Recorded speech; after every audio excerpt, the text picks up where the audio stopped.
कहानी की शुरुआत होती है एक साइंटिस्ट से जिसने एक ऐसी टाइम मशीन तैयार की थी जो उसे बिल्कुल एक नए डायमेंशन में ले जा सकती थी, और वहां से वापस घर लौटने के लिए उसे और उसके दोस्तों को एक बेहद खतरनाक जानवर और एलियंस की पूरी आर्मी का सामना करना पड़ेगा। तो शुरुआत में हम इसी अलग सी दुनिया को देखते हैं जहां एस्ट्रोनॉट्स का एक ग्रुप एक ऐसे प्लैनेट पर लैंड हुआ जो बिल्कुल धरती जैसा लग रहा था, पर असल में वो प्लैनेट हमसे करोड़ों साल पीछे था। जब वो लोग वहां पर घूम रहे थे तभी अचानक एक एस्ट्रोनॉट को एक जोरदार दहाड़ सुनाई दी। डर के मारे वो जंगल में पागलों की तरह भागने लगा और रेडियो पर मदद के लिए कॉल करने की कोशिश की, लेकिन किसी ने भी जवाब नहीं दिया। और फिर कुछ ही देर में बहुत बड़ा डायनासोर उस पर टूट पड़ा और उसे निगल गया। इसी बीच धरती पर हम एक साइंटिस्ट को देखते हैं जिसका नाम है डॉक्टर रिक मार्शल। रिक ने बताया कि भविष्य में अगर हम नहीं सुधरे तो बहुत बड़ी फ्यूल की कमी हो जाएगी। ये तो सब बोलते हैं, लेकिन उसके पास इसका एक अजीब सा सोल्यूशन भी था, समय में पीछे जाना। तब होस्ट ने उन साइंटिस्ट्स का भी जिक्र किया जो इस थ्योरी को गलत मानते हैं। अब ये सारी बातें सुनकर रिक गुस्से में स्टूडियो से बाहर निकल गया, लेकिन बाहर निकलते हुए जब उसने सुना कि होस्ट उसका मजाक उड़ा रहा है तो रिक वापस आया। उस इंटरव्यू के बाद रिक की सारी इज्जत मिट्टी में मिल गई। सब लोग उसका मजाक उड़ा रहे थे और मजबूरन उसे अगले 3 साल बच्चों को पढ़ाना पड़ा। फिर एक दिन जब रिक अपनी क्लास में दोबारा स्टूडेंट्स के सामने बेइज्जत हो रहा था तब उससे मिलने हॉली नाम की एक लड़की आई। वो उसकी पुरानी स्टूडेंट थी। हॉली ने रिक से उसकी रिसर्च के बारे में काफी सवाल किए। रिक ने बताया भी कि मैं बहुत करीब था, लेकिन उस इंटरव्यू के बाद मैं अपनी रिसर्च जारी नहीं रख पाया। मगर अब रिक को अपनी रिसर्च पे वापस लाने के लिए हॉली ने एक अजीब चीज दिखाई। वो रेगिस्तान में गई थी जहां उसे 2650 लाख साल पुरानी एक चट्टान मिली है जिसके अंदर एक लाइटर फंसा हुआ था। उसे साथ में एक क्रिस्टल भी मिला जो काफी एडवांस टेक्नोलॉजी का लग रहा था। बाद में जब हॉली वहां से चली गई तब रिक ने अपनी जेब से लाइटर निकाला और उसने देखा कि वो तो बिल्कुल फिट हो रहा था। ये देखकर रिक की आंखें फटी रह गई। इसका सीधा मतलब था कि उसकी रिसर्च सही है और वो समय में पीछे जाएगा। तभी ये चीज 2650 लाख साल पुरानी चट्टान में मिली है। फिर अगली सुबह हॉली दोबारा डॉक्टर से मिलने गई। जब वो लैब में पहुंची तो उसने देखा कि पूरी लैब बिखरी हुई थी और रिक बहुत ज्यादा थका हुआ था, लेकिन उसने पूरी लगन से काम करके वो चीज बना दी थी जो टाइम मशीन के लिए सबसे ज्यादा जरूरी है। अब सिर्फ एक आखिरी टेस्ट बाकी था। अपना टेस्ट करने के लिए अब वो रेगिस्तान के बीच में पहुंचे। वहाँ वो विल नाम के एक आदमी के स्टोर पर गए। उन्होंने उससे कहा कि हमें गुफा का टूर दे दोगे तुम। थोड़ी बातचीत के बाद साइंटिस्ट एक छोटी सी बोट में बैठ गए और सुरंग के अंदर बढ़ने लगे। इसी दौरान विल ने उन्हें बताया कि ये सुरंग हजारों साल पुरानी है और आज से कुछ 200 साल पहले यहाँ पे कुछ अजीब से जानवर दिखने की रिपोर्ट भी मिली थी। वो लोग जगह को देख ही रहे थे कि तभी रिक के बनाए हुए उस सेंसर ने हवा में कुछ पार्टिकल्स ढूंढ लिए। ये देखकर उन्होंने एम्पलीफायर को ऑन करने का फैसला किया, लेकिन जैसे ही डिवाइस एक्टिवेट हुआ तो रीडिंग्स अचानक से बढ़ गई और वहां पर भूकंप जैसे झटके शुरू हो गए। इस झटके से डिवाइस सीधा पानी में गिर गया। अचानक उस भूकंप ने एक बहुत ही तेज पानी का बहाव पैदा कर दिया जो उनकी बोट को सुरंग के अंदर घसीटते हुए ले गया। फिर कुछ देर बाद वो एक बड़े से झरने तक पहुंच गए जो सीधा उन्हें एक दूसरी दुनिया में ही ले गया। दूसरी तरफ पहुंचने के बाद जब तीनों को होश आया तो उन्होंने खुद को रेगिस्तान के रेतीले पहाड़ों के बीच पाया। और सबसे अजीब बात ये थी कि वो एक वाइकिंग शिप के अंदर पड़े हुए थे जिसे एक वर्ल्ड वॉर 2 के प्लेन ने टक्कर मारी हुई थी। इसका मतलब साफ था कि इस डायमेंशन में टाइम लाइन्स पूरी तरह गड़बड़ा चुकी हैं। अब अपनी थ्योरी सबको साबित करने के लिए रिक ने हॉली से कहा कि रिकॉर्डिंग शुरू करो। वो जगह पर घूमते हुए अपनी रिसर्च के बारे में और डिटेल्स समझाने लगा। लेकिन जब वो लोग डॉक्यूमेंट्री बना रहे थे तब विल की सबसे बड़ी टेंशन ये थी कि अब घर वापस कैसे जाएंगे, क्योंकि इनका वो एम्पलीफायर तो पानी में गिर गया था। तभी अचानक तीनों को एक अजीब सी आवाज सुनाई दी। वो आवाज की दिशा में भागे तो वहाँ उन्हें कुछ केवमैन दिखाई दिए। वहाँ 2 केवमैन मिलकर तीसरे को मारने की कोशिश कर रहे थे। ये मंजर देखते ही हॉली ने तुरंत फैसला किया कि वो ऐसा नहीं होने देगी। उसने उन केवमैन्स का ध्यान अपनी तरफ खींच लिया। उन्हें देखते ही वो आगे बढ़ने लगे। फिर विल ने तुरंत अपनी पॉकेट से लाइटर निकाला, लेकिन उसने लाइटर जलाते वक्त अपनी ही उंगली जला ली और लाइटर जमीन पर गिर गया। फिर दोनों केवमैन ने तुरंत लाइटर उठाया और उसे लेकर अपनी ट्राइब की तरफ भाग गए। उनके हाथ में आग लग चुकी थी ये वही पल था जब इंसानों ने तरक्की शुरू की। खैर जब वो चले गए तो हॉली तीसरे के पास गई और उससे बातचीत करने की कोशिश की। इसी दौरान पता चला कि उसका नाम चाका है। अब रिक उसकी मदद के लिए आगे बढ़ा और उसके पैर पर लगी हुई चोट देखने की कोशिश की, लेकिन दर्द से घबरा कर चाका तुरंत भागने लगा। वो तीनों भी उसके पीछे दौड़ पड़े, लेकिन तभी अचानक उनके नीचे की जमीन टूट गई और चारों नीचे सीधा एक हड्डियों के ढेर के ऊपर जा गिरे।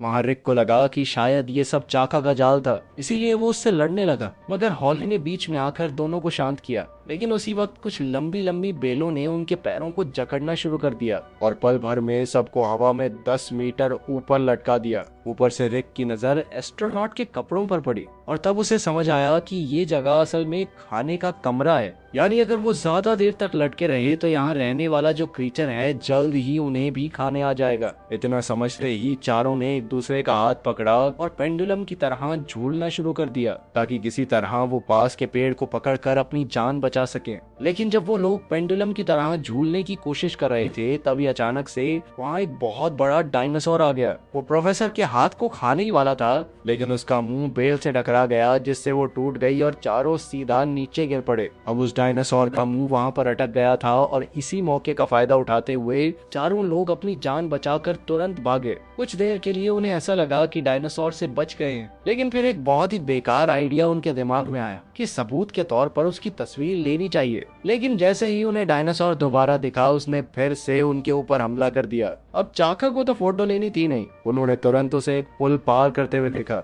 और वो भी तुरंत उसके पीछे दौड़ पड़े। जब वो पुल के दूसरी तरफ पहुंच गए तो भागने की बजाय चारों रुक गए और पीछे मुड़कर डायनासोर को देखने लगे, क्योंकि वो उस पुल को पार करने से घबरा रहा था। फिर जैसे ही डायनासोर ने पीछे मुड़ने का सोचा तो रिक उसकी बेवकूफी का मजाक उड़ाने लगा। बस हट गई है, अबे डर गया क्या छिपकली से मुंह के, आजा आजा खा ले मुझे आजा। लेकिन ये बात शायद अपने डायनासोर को बुरी लग गई। अगले ही पल वो मुड़ा और सीधा उनकी तरफ दौड़ पड़ा। उसने खाई के ऊपर से छलांग ही मार दी। इधर घबरा कर चारों तुरंत एक गुफा की तरफ भागे जहाँ डायनासोर पहुंच नहीं सकता था, लेकिन इसके बावजूद वो बाहर खड़ा रिक को घूरता रहा। उसकी नजरों से साफ पता चल रहा था कि वो उन्हें जाने देने वाला नहीं है। खैर जब डायनासोर को समझ आया कि ये लोग बाहर नहीं आने वाले तो वो वहाँ से चला गया। इसके बाद वो सोचने लग गए कि यहाँ से बाहर निकले या आज रात यहीं पर रुके। लेकिन तभी अचानक कहीं से म्यूजिक बजने लगा। म्यूजिक की आवाज सुनते ही वो लोग उसी दिशा में गए। वहाँ उन्हें एक रिकॉर्ड प्लेयर मिला जो किसी वर्ल्ड वॉर 2 के फौजी के कंकाल के साथ पड़ा हुआ था। ये सब देखने के बाद उन्होंने फैसला किया कि आज की रात यहीं रुकेंगे।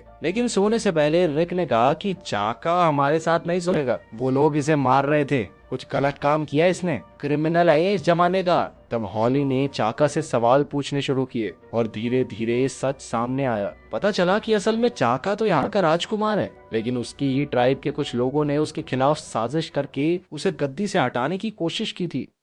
खैर अब ये सुबह प्रोफेसर उठा और एक तरह का वीडियो रिकॉर्ड करने लगा। अभी चाका और विल वापस आए जो सबके लिए कुछ फल लेकर आए थे। लेकिन जैसे ही रिक ने वो फ्रूट खोला उसके अंदर से सैकड़ों चींटियां निकली और उसके पूरे शरीर पर चलने लगी। इससे रिक तो घबरा गया, लेकिन चाका एक ही पल में उन सभी चींटियों को खा गया। अभी अचानक जंगल की तरफ से एक तेज रोशनी की किरण निकली और उसके साथ ही एक जबरदस्त गरजने की आवाज भी। उन्हें समझ नहीं आया कि हो क्या रहा है, इसीलिए वो सब तुरंत केव की शुरुआत पर गए। वहाँ उन्होंने देखा कि जंगल के बीच एक अजीब सी चीज है जो पेड़ों के बीच से प्लाज्मा जैसी एनर्जी निकाल रही थी। जब बाकी लोग ये समझने की कोशिश कर रहे थे कि ये क्या है, तब रिक को अचानक से सर में बहुत तेज दर्द होने लगा। उसे दिखने लगा कि एक एलियन जमीन पर पड़ा हुआ मदद की भीख मांग रहा है। रिक को लगा कि शायद लाइट की मदद से एलियंस ने एक मैसेज भेजा है। इसी सोच में वो सीधा उन लाइट बीम्स की तरफ दौड़ पड़ा। फिर आगे जाकर उसे एक ट्राइबल स्ट्रक्चर मिला जिसके बिल्कुल बीच में एक बहुत बड़ा क्रिस्टल लगा हुआ था। जैसे ही वो लोग उसके पास पहुंचे उन्हें ऊर्जा महसूस होने लगी, वैसी ही जैसी सुरंग में हुई थी। इसका मतलब था कि एम्पलीफायर शायद यहीं कहीं पास में है। अब वो सब क्रिस्टल के और करीब गए और उसे छूने लगे। तभी अचानक चाका वहां आ गया और घबरा कर उन्हें कुछ समझाने की कोशिश करने लगा, लेकिन दिक्कत ये थी कि कोई भी उसकी बात समझ नहीं पा रहा था। तभी अचानक स्लीस्टैक्स नाम के सैकड़ों जानवर चट्टानों की दरारों से बाहर निकल आए। उनके मुंह पूरे खुले हुए थे जैसे वो तुरंत उन्हें निकलने वाले हों। अब अपने बचाव के लिए हॉली ने तुरंत अपनी बेल्ट उतारी और लड़ाई के लिए तैयार हो गई। लेकिन तभी रिक ने देखा कि बेल्ट पर पड़ रही रोशनी तो रिफ्लेक्ट हो रही है। तब उसके दिमाग में एक आइडिया आया। उसने रोशनी को मूर्तियों की आंखों पर रिफ्लेक्ट करना शुरू किया। फिर उन मूर्तियों की आंखों से रिफ्लेक्ट होती हुई रोशनी सीधा क्रिस्टल पर जा लगी। उसी पल अचानक क्रिस्टल एक पोर्टल की तरह एक्टिवेट हो गया और उन्हें एक बिल्कुल अलग डायमेंशन में ले गया जहां स्ली स्टैक्स उन तक पहुंच ही नहीं सकते थे। इस नए डायमेंशन में तीनों की मुलाकात उस एलियन से हुई जो रिक को दिखाई दिया था। उसने अपना नाम एनोक बताया और कहा कि मैं गलती से यहाँ पर फंस गया और अब मुझे अपने प्लेनेट पर वापस जाने के लिए तुम्हारी मदद चाहिए। मगर रिक ने कहा कि मैं कैसे मदद करूंगा तुम्हारी, मैं इस टेक्नोलॉजी के बारे में कुछ नहीं जानता। लेकिन एनोक ने बताया कि मैंने जानबूझकर तुम्हें यहाँ पर बुलाया है क्योंकि उसे जान से निपटने के लिए रिक की मदद चाहिए। असल में जान स्ली स्टैक्स का लीडर था और अब वो अपनी ताकत का इस्तेमाल करके पूरे ब्रह्मांड पर कब्जा करना चाहता है। एनोक ने बताया कि जान ने क्रिस्टल्स की मदद से उसके प्लेनेट पर भी कब्जा कर लिया है और अगर रिक ने उसकी मदद नहीं की तो जान जल्दी ही धरती पर भी कब्जा करके पूरी तरह इंसानों को खत्म कर देगा। उसने आगे बताया कि जान को अपना मकसद पूरा करने के लिए खास तरह के डिवाइस की जरूरत है। ये वही डिवाइस है जो रिक ने बनाया था। एलियन ने कहा कि हमें जल्दी से एम्पलीफायर को ढूंढकर वापस लाना होगा ताकि वो पोर्टल को एक्टिवेट करके उन्हें घर भेज दे और जान को हरा पाए। फिर जब वो लोग डिवाइस ढूंढने के लिए निकल रहे थे तब विल ने कहा कि मुझे थोड़ा शक हो रहा है, क्या हमें इस एलियन पर इतना भरोसा करना चाहिए? लेकिन ग्रुप के बाकी लोगों ने उसकी बात को पूरी तरह नजरअंदाज कर दिया। अब एम्पलीफायर को जान से पहले ढूंढने की दौड़ में ग्रुप वापस जंगल में आया और उन्होंने सिग्नल्स को ट्रैक करने का प्लान बनाया। तभी चाका वापस उनके पास आया और उन्हें अपने पीछे आने को कहा। फिर जंगल में कुछ मील चलने के बाद चारों एक रेतीले इलाके में पहुंच गए जो इंसानी चीजों और छोटे डायनासोर से भरा हुआ था। ये सब देखकर उन्हें समझ आया कि उनकी बोट भी यहीं कहीं पड़ी होगी, जिसके बाद रिक समझ गया कि फिर तो एम्पलीफायर भी यहीं कहीं होगा। अब एम्पलीफायर को ढूंढते हुए उन्होंने देखा कि कुछ छोटे डायनासोर एक खास जगह पर इकट्ठा हो गए थे। तभी अचानक आसमान से एक आइसक्रीम ट्रक गिर पड़ा। ये देखकर रिक समझ गया कि डायनासोर्स ने सीख लिया है कि खाना यहीं पर गिरता है, इसीलिए उसने सबको तुरंत वहां से भागने को कहा क्योंकि उसके हिसाब से बड़े डायनासोर भी बस आते ही होंगे। पर अब बहुत देर हो चुकी थी। बड़े डायनासोर्स का एक ग्रुप वहां पहुंचा और तुरंत आइसक्रीम ट्रक को तोड़ना फोड़ना शुरू कर दिया। इतना ही नहीं, उन्होंने आइसक्रीम वाले आदमी के भी टुकड़े टुकड़े कर दिए। इसी मौके का फायदा उठाते हुए रिक ने सबसे कहा कि जल्दी यहाँ से निकलो। लेकिन तभी एक और डायनासोर आ गया। इस बार वो खुद टीरेक्स था। उसके साथ ही एक और बहुत बड़ा सा डायनासोर आया। उसको देख के रिक खुश हो गया कि अब ये दोनों आपस में लड़ेंगे और हम भाग जाएंगे। लेकिन उसकी किस्मत खराब थी। दोनों डायनासोर्स ने एक दूसरे को बस कुछ सेकंडों के लिए कूदा और फिर सीधा इंसानों की तरफ मुड़ गए। अब रेगिस्तान में उनका शिकार शुरू हो चुका था। सब लोग अलग अलग दिशाओं में भागे। वहीं रिक जिगजैग पैटर्न में दौड़ने लगा ताकि डायनासोर कंफ्यूज हो जाएं कि कहाँ पे हमला करना है। लेकिन डायनासोर काफी चालाक था, उसे बहुत आसानी से पकड़ लिया और इसी चक्कर में उसका बैकपैक नीचे गिर गया। फिर जमीन पर गिरते ही रिक फिर से भागने की कोशिश करता रहा, लेकिन दोनों डायनासोर्स ने मिलकर उसे घेर लिया। अब कोई चारा नहीं बचा था, इसलिए रिक एक पूरी तरह टूटी हुई कपड़ों की दुकान में घुस गया और वहां पुतलों के बीच में छुप गया। लेकिन वहां भी डायनासोर ने उसे ढूंढ निकाला और तुरंत खाना शुरू कर दिया और ये सब कुछ रिकॉर्ड कर रही थी। तभी दूर से रिक की आवाज आई कि मैं ठीक हूँ। खुशकिस्मती से डायनासोर ने पुतले को पकड़ लिया था, रिक को नहीं। मगर अब भी खतरा टला नहीं था। रिक एक लिमोजीन के अंदर घुस गया और छुपने की कोशिश करने लगा, लेकिन डायनासोर्स ने उसे वहां भी ढूंढ लिया और गाड़ी को पैरों से कुचलने लगे।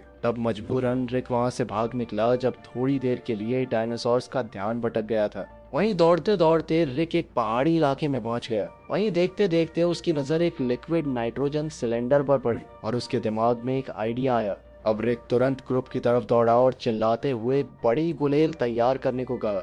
आखिरकार जब वो उन तक पहुंचा, उसने सिलेंडर को कैटापुल्ट में सेट किया और ने फायर किया और सिलेंडर सीधा डायनासोर के मुंह के अंदर जा लगा। अगले ही पल वो डायनासोर अंदर से जमने लगा और बिल्कुल बेजान होकर जमीन पर गिर गया। पर अब भी उसके शरीर में गैस बढ़ रही थी और कुछ ही देर में वो एक बम की तरह फट गया। इस धमाके में आसपास की चीजें भी उड़ी और एम्पलीफायर भी जमीन पर आ गिरा। तब रिक तुरंत उसे उठाने के लिए दौड़ा, लेकिन उससे पहले एक बहुत बड़ा उड़ने वाला डायनासोर नीचे आया और एम्पलीफायर को उठाकर ले गया। इसके साथ ही उनकी सारी उम्मीद खत्म हो गई। बहुत ज्यादा निराश होकर रिक ने सब कुछ छोड़ देने का फैसला कर लिया। वो चुपचाप एक खाली गाड़ी में बैठ गया और सब कुछ खत्म होने का इंतजार करने लगा। लेकिन हॉली ने उसे समझाया कि रिसर्च के लिए उन्हें आगे बढ़ना ही होगा। फिर रात होने पर रिक उसके पास एक बैंजो लेकर आया और माफी के तौर पर एक गाना बजाने लगा। लेकिन जब वो गाना गा रहा था तो एक हाथ के साइज का मच्छर वहां आ गया और उसकी गर्दन से सारा खून चूसने लगा और रिक धीरे धीरे बिल्कुल पीला और कमजोर हो गया। मगर फिर भी वो बैंजो बजाता रहा। धीरे धीरे वो मच्छर और भी बड़ा हो गया और रिक का सारा खून चूस कर उसने उसे पूरी तरह बेहोश और बेजान छोड़ दिया। खैर अगली सुबह रिक बहुत हिम्मत करके उठा। फिर सब लोग मिलकर उस उड़ने वाले डायनासोर के घोंसले को ढूंढने निकले और आखिरकार उन्हें वो एक वोल्केनो के बिल्कुल मुंह के ऊपर मिला। लेकिन विल और चाका ने वहां अंदर जाने से मना कर दिया। इसीलिए विल ने खुद ही एम्पलीफायर को वापस लाने का फैसला किया। तब हॉली ने उसे सावधान किया कि अंडों से बहुत संभल कर रहना, तापमान में छोटा सा बदलाव भी उन्हें तोड़ सकता है। चेतावनी सुनने के बाद रिक ने धीरे धीरे आगे बढ़ना शुरू किया और आखिरकार वो एम्पलीफायर तक पहुंच ही गया। लेकिन जैसे ही उसने डिवाइस को छुआ, अंडे टूटने लगे और अब उड़ने वाले डायनासोर के बच्चे जोर जोर से चिल्लाने लगे। उनकी आवाज सीधा अपनी माँ का ध्यान खींच सकती थी।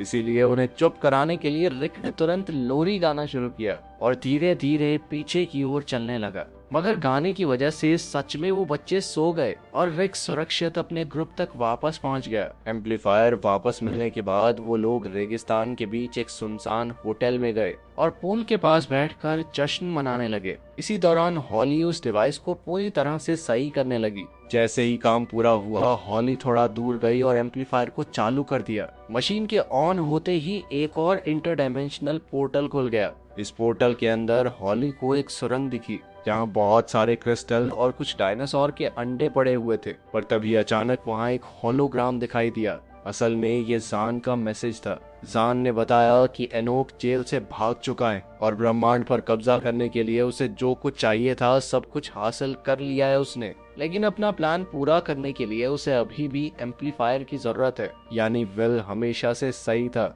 अब होलोग्राम खत्म होने के बाद हॉली ने देखा कि ये तस्वीर एक क्रिस्टल से निकल रही थी जो एक कंकाल के हाथ में था। तब उसे समझ आ गया कि ये कंकाल ही ज़ान का है। लेकिन वो बाकी सबको सावधान कर पाती उससे पहले ही स्ली स्टैक्स ने उसे पकड़ लिया। कुछ देर बाद जब रिक और बाकी लोग उठे तो उन्हें पता चला कि हॉली गायब है। लेकिन उन्हें पोर्टल दिख गया और उन्होंने उसके अंदर जाकर उसे ढूंढने का फैसला किया। वहीं सुरंग के अंदर रिक और विल छुपे रहे जबकि गार्ड्स वहां पहरा दे रहे थे। तब रिक ने देखा कि दो स्ली स्टैक्स अपनी त्वचा को बदल रहे थे। यह देखकर उन्हें आइडिया आया कि हम इनकी उतारी हुई खाल को पहन लेते हैं, बेस बदल लेंगे अपना, ताकि वो छुप कर उनके बीच पहुंच सके। बेस बदलते ही उन्होंने देखा कि हॉली को मारने की तैयारियां चल रही हैं। तब रिक के दिमाग में एक अजीब सा आइडिया आया और उसने स्किन हटाकर अपनी असलियत सबको दिखा दी।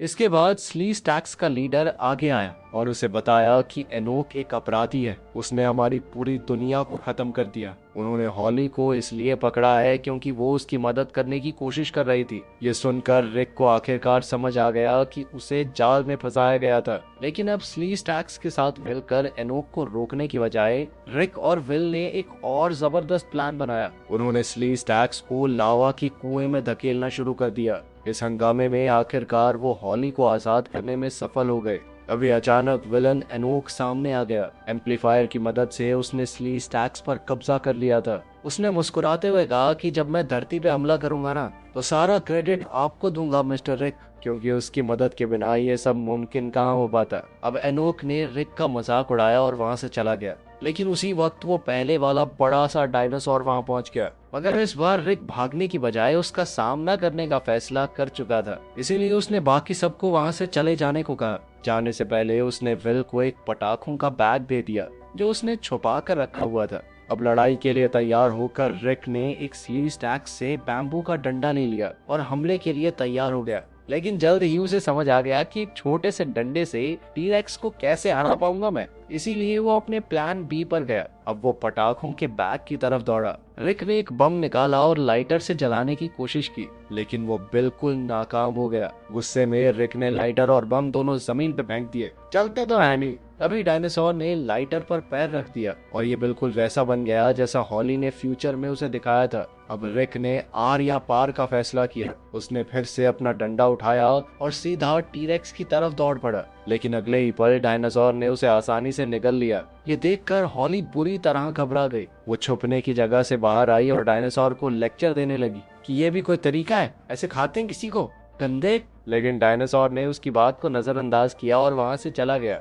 इसके बाद हॉली ने फैसला किया कि वो रिक की रिसर्च पूरी दुनिया को दिखाएगी। वो स्ली स्टैक्स की फौज की तरफ बढ़ी और अपनी ताकतवर बेल्ट से उन्हें हराने की कोशिश की, लेकिन कुछ ही देर में उसे पकड़ लिया गया। अब विल और चाका मिलकर उसे बचाने की कोशिश करने लगे, फिर भी वो पूरी फौज के सामने क्या कर पाते। जब लगने लगा कि तीनों का अंत होने वाला है, तभी अचानक रिक वापस आ गया और अब वो डायनासोर की पीठ पर सवार था। टीरेक्स ने तुरंत स्ली स्टैक्स पर हमला कर दिया और एक एक करके सबको उड़ाने लगा। आखिरकार सब कुछ खत्म होने के बाद रिक टीरेक्स से नीचे उतरा और अपने दोस्तों के पास गया। सब लोग हैरान थे कि तुम जिंदा कैसे बचे, लेकिन जब प्रोफेसर ने बताने से मना कर दिया तो सब समझ गए कि पीछे से बाहर निकला है पक्का। तब रिक ने बताया कि जब मैं उसके पेट में था तो शायद मैंने उसके पेट में कोई दिक्कत ठीक कर दी। इस वजह से डायनासोर का मूड एकदम ठीक हो गया और दोनों के बीच मामला सेट। खैर आखिर में चारों क्रिस्टल के अंदर गए और देखा कि एनोक धरती के लिए पोर्टल खोल रहा था। उसे रोकने के लिए रिक सीधा उस पर टूट पड़ा और लड़ाई शुरू हो गई।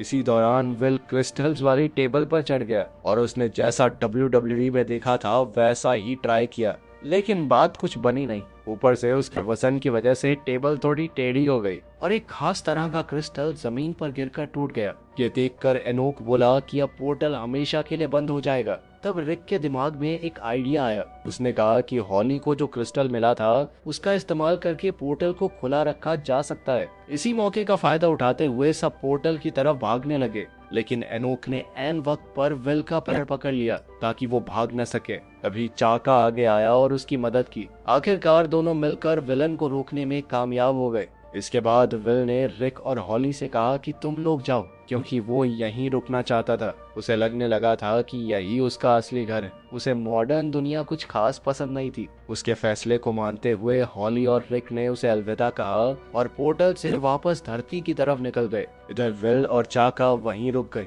विल अब खूबसूरत आदिवासी औरतों के साथ रहने लगा था। वहीं धरती पर वापस आने के बाद रिक और हॉली ने एक दूसरे को गले लगाया। वीडियो पसंद आई तो लाइक कर देना, चैनल को सब्सक्राइब कर लेना। मिलते हैं अगले वीडियो में।